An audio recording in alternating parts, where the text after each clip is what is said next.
Third year के geography के students, आप सभी का इस महाविद्यालय के यूट्यूब चैनल में स्वागत, अभिनंदन। छात्रों, हम पिछले कुछ दिनों से प्रैक्टिकल का पढ़ रहे हैं और इसके अंतर्गत हम प्लेन टेबल सर्वेक्षण के बारे में जानकारी प्राप्त कर चुके हैं।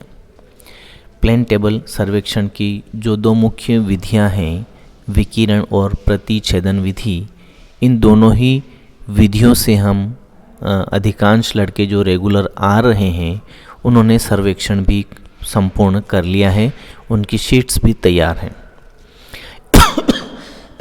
इसके बाद हमने प्रिज्मेटिक कंपास सर्वेक्षण की शुरुआत की है, जिसका सामान्य परिचय और फील्ड बुक से संबंधित दो वीडियो और पीडीएफ में पहले ही आपके साथ शेयर कर चुका हूं।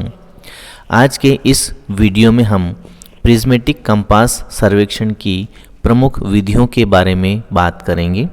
कौन कौन सी विधियां हैं और किस तरह से उन विधियों के द्वारा हम प्रिज्मेटिक सर्वेक्षण करते हैं, इन बातों पर आज हम चर्चा करने जा रहे हैं। देखिए, प्रिज्मीय कंपास सर्वेक्षण, इसकी सहायता से किसी भी धरातली क्षेत्र का सर्वेक्षण करने की चार मुख्य विधियां होती हैं। इन विधियों को अगर हम देखें तो सबसे पहले इसमें लिखा हुआ है चक्रमण या माला रेखा विधि, प्रतिछेदन विधि, विकिरण विधि और स्थिति निर्धारण विधियां। ये विधियां आपके लिए नवीन नहीं हैं, क्योंकि इन विधियों के बारे में आप प्लेन टेबल सर्वेक्षण में जानकारी प्राप्त कर चुके हैं। हालांकि हमने प्लेन टेबल में दो ही विधियों से सर्वेक्षण किया है, रेडिएशन या विकिरण विधि और प्रतिछेदन या इंटरसेक्शन मेथड, और उन्हीं दो विधियों पर हम इसमें भी चर्चा करेंगे प्रिज्मीय कंपास सर्वेक्षण के अंतर्गत।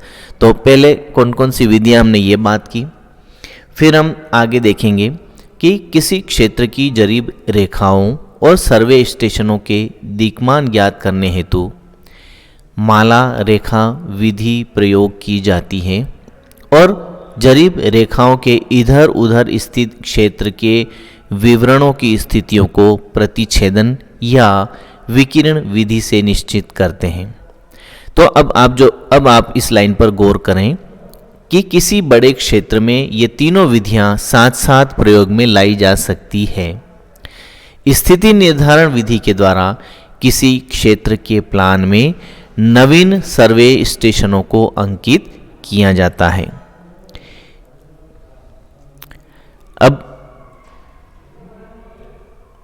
आपकी जो विधियां हैं, जैसे हम कहते हैं चक्रमण या माला रेखा विधि, हालांकि ये हम बाद में करेंगे।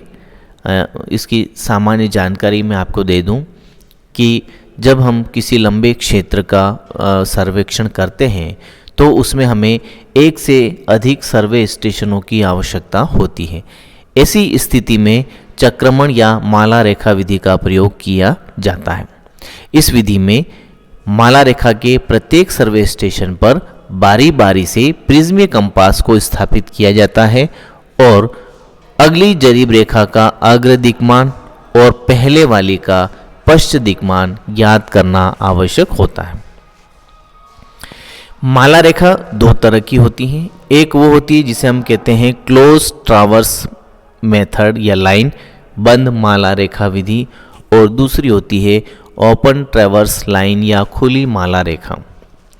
तो इन दोनों में क्या अंतर होता है, ये मैं आपको बता देता हूँ कि यदि बंद माला रेखा से हम सर्वेक्षण करते हैं तो जहाँ से सर्वे स्टेशन शुरू होता है, जहाँ से हमारा सर्वेक्षण शुरू होता है, वहीं पर समाप्त भी होता है। तो इस सर्वेक्षण में कार्य प्रारंभ करने का स्टेशन और समाप्ति का स्टेशन एक ही होते हैं।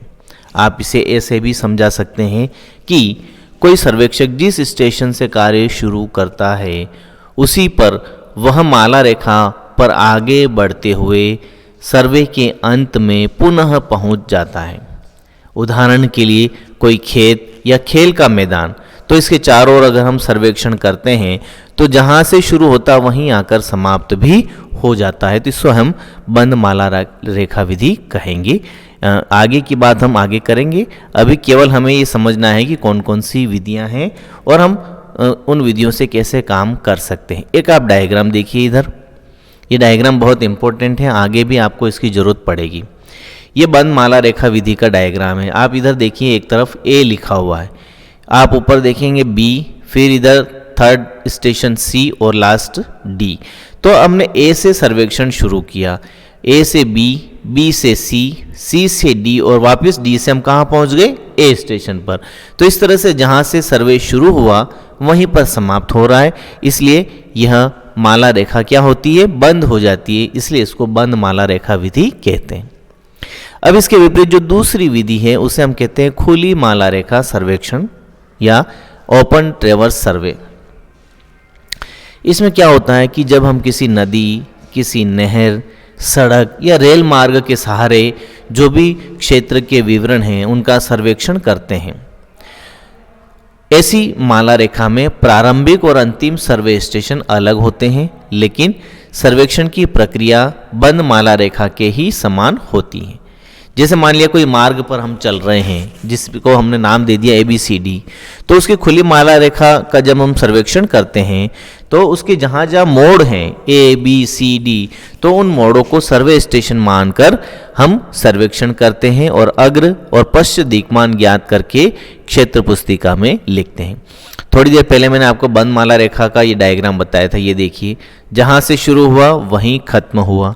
अब आप देखेंगे खुली माला रेखा, ये देखिए आप, ये ए स्टेशन, यहाँ से सेकेंड स्टेशन बी, फिर सी और ये डी। तो ए और डी अलग अलग स्टेशन है, अर्थात जहाँ से शुरू होता वहाँ आकर समाप्त नहीं होता, ये आगे से आगे चलता रहता है। जैसे नहर, रोड या नदी या किसी ऐसे लंबे एरिए की जब हम सर्वे करना चाहते हैं, जिसके उदाहरण मैंने बताए हैं, तो उसमें इस विधि का प्रयोग किया जाता है। अब आता है प्रतिच्छेदन विधि और रेडिएशन मेथड। वे दोनों बहुत इंपॉर्टेंट विधियां हैं। इनमें क्या होता है इस पर हम बात करते हैं। जो प्लेन टेबल में सर्वेक्षण हमने किया है और उसमें जो प्रतिच्छेदन विधि का इस्तेमाल किया उसी पर यह भी आधारित है।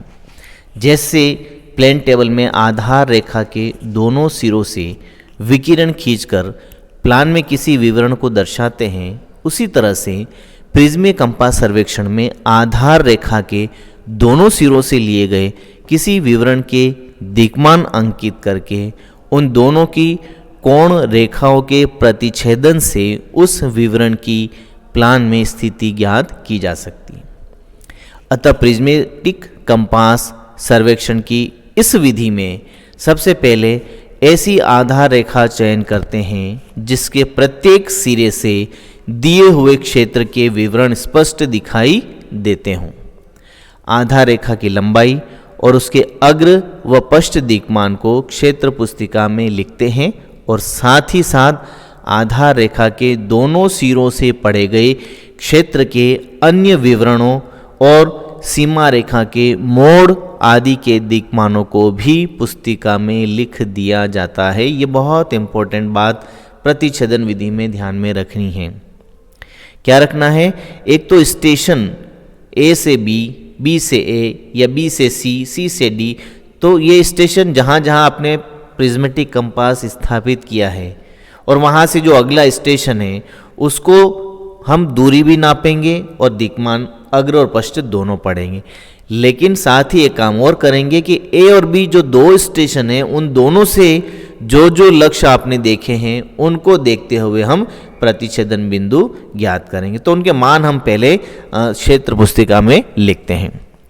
जब प्लान तैयार करते हैं तो उस समय आधार रेखा को चुंबकीय दिक्मान और लंबाई के अनुसार अंकित कर देते हैं और उसके बाद प्रतिच्छेदन के द्वारा विवरणों की स्थितियां अंकित कर ली जाती है, जैसा कि हमने प्लेन टेबल सर्वेक्षण में किया था। अब प्रतिच्छेदन विधि के द्वारा किसी क्षेत्र का सही प्लान उसी स्थिति में बन सकता है जब आधार रेखा के अग्र और पश्च दिक्मानों का अंतर बिल्कुल 180 डिग्री होना चाहिए। यदि 180 डिग्री नहीं है तो आप उसका प्लान तैयार नहीं कर पाएंगे। यदि यह अंतर 180 नहीं है तो सर्वे स्टेशनों की संख्या केवल 2 होने के कारण यह निश्चित नहीं किया जा सकता कि किस सिरे से लिए गए दिक्मान कितने अशुद्ध हैं।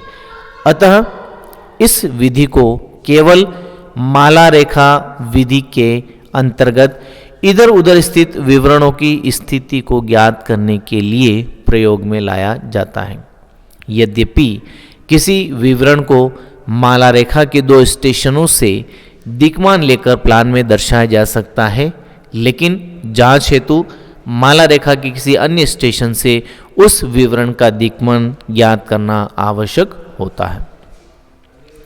तो कुल मिला के प्रतिच्छेदन विधि में आपको ये बात ध्यान में रखनी है, इसमें स्टेशन 2 होते हैं। दोनों स्टेशनों को मिलाकर खींची गई रेखा आधार रेखा कहलाती है, जिसकी दूरी नापी जाती है, और दोनों के अग्र और पश्च दिक्मानों को क्षेत्र पुस्तिका में लिखने के बाद आधार रेखा बनाई जाती है। तत्पश्चात ए और बी दोनों स्टेशन से जितने भी विवरण आपने लक्ष्य किए हैं उनको देखते हुए हम दिक्मान लिख करके उसका आलेखन प्रतिच्छेदन विधि की सहायता से करते हैं, जैसा कि प्लेन टेबल सर्वेक्षण में किया था। अब अंत में आती है हमारी विकिरण विधि। हालांकि ये सबसे पहली और सबसे इम्पोर्टेंट मेथड है, जिसमें हम ये सीखते हैं कि किस तरह से हमारा प्लान शुरू होता है, किस तरह से हम सर्वेक्षण की प्रक्रियाएं शुरू करते हैं। इस विधि को हम कहते हैं विकिरण या अरीय रेखा विधि, रेडिएशन और रेडियल लाइन मेथड। प्रतिच्छेदन विधि की तरह यह भी एक गौण विधि है, मुख्य विधि नहीं मानी जाती है। गौण विधि है जिसके द्वारा माला रेखा के इधर उधर स्थित विवरणों की स्थिति ज्ञात की जाती है, लेकिन खुले और छोटे आकार वाले क्षेत्रों के प्लान बनाने के लिए भी यह विधि प्रयुक्त की जा सकती है। विकिरण विधि में केवल किसी एक सर्वे स्टेशन से क्षेत्र के समस्त स्थानों की दूरियों और दिक्मानों को ज्ञात किया जाता है। इसीलिए यदि उस सर्वे स्टेशन पर कोई स्थानीय आकर्षण है तो इस आकर्षण का सभी दिक्मानों पर एक समान प्रभाव होगा। अतः प्लान में सभी विवरणों की एक दूसरे के संदर्भ में स्थितियां शुद्ध होगी। कैसे हम सर्वेक्षण करते हैं विकिरण विधि के द्वारा, उसका मैं कुछ एग्जाम्पल आपको देता हूं। जैसे मान लिया कोई एक क्षेत्र है ABCD, है ना, और वहाँ पर हमने एक सर्वे स्टेशन का चयन कर लिया जिस पर हमने अपना उपकरण स्थापित किया, जिसे P बिंदु कहा। अब क्या करेंगे, उस P बिंदु से ABCD बिंदुओं की दूरी नापेंगे और दिक्मान ज्ञात करेंगे। P स्टेशन पर जहाँ हमने पहला स्टेशन लिया है, कंपास को स्थापित किया है, तो वहाँ हम उसका समाकलन और केंद्रण करेंगे। स्पीड लेवल की सहायता से आप समतलन की जांच कर लेंगे, साहुल कांटे की सहायता से आप उसका केंद्रण कर लेंगे, और फिर ABCD या अन्य जो भी विवरण हैं उनके दिक्मानों को पढ़कर क्षेत्र पुस्तिका में लिख लेंगे, और साथ ही उन विवरणों की P से दूरियां भी माप करके क्षेत्र पुस्तिका में लिखेंगे। तो इनको अंकित करके कोण रेखाओं में दूरियों की मापनी के अनुसार काटकर प्लान को तैयार कर लेते हैं। जैसे आप देखेंगे ये सेंटर में एक पॉइंट लिखा हुआ है P, जो हमारा केंद्र बिंदु है। इस P से आपने देखे ये 100 मीटर लिखा हुआ है, यहाँ से विकिरण विधि से एक विकिरण जा रही है, ये एक कोई बिंदु है, फिर ये B है, फिर ये C और ये D, सबकी अलग अलग दूरियां हैं, अलग अलग दिक्मान हैं। तो अभी तो हमने केवल उसमें इसको विकिरण विधि द्वारा दर्शा दिया है। यहाँ पर हम क्या करेंगे, जो भी उसका चिन्ह है, रूढ़ चिन्ह है, उसका प्रयोग करते हुए उसे फील्ड में दर्शाएंगे कि यहाँ पर पेड़ है, यहाँ पर पोल है, यहाँ पर रोड है, यहाँ पर बिल्डिंग का कोना है, जो भी है। तो इस तरह से हम उनको बताते हैं। और जो विकिरण विधि से हम सर्वेक्षण करते हैं, ये फील्ड बुक में पहले भी बता चुका हूँ। इस तरीके से आप एक फील्ड बुक बनाएंगे, क्षेत्र का नाम लिखेंगे, और एक ही स्टेशन से होता है तो उस स्टेशन का नाम लिख करके जो विवरण आप देख रहे हैं उनके नाम लिखेंगे, उनके दिक्मान लिखेंगे, और उसके सामने वाले कॉलम में दूरी लिखेंगे। फिर आप कहीं प्रयोगशाला में या किसी रूम में बैठ करके आराम से इन दिक्मानों की सहायता से आप प्लान तैयार करेंगे। तो छात्रों, ये था हमारा आज का टॉपिक, इसे मैं यहाँ समाप्त करता हूँ। तब तक के लिए धन्यवाद।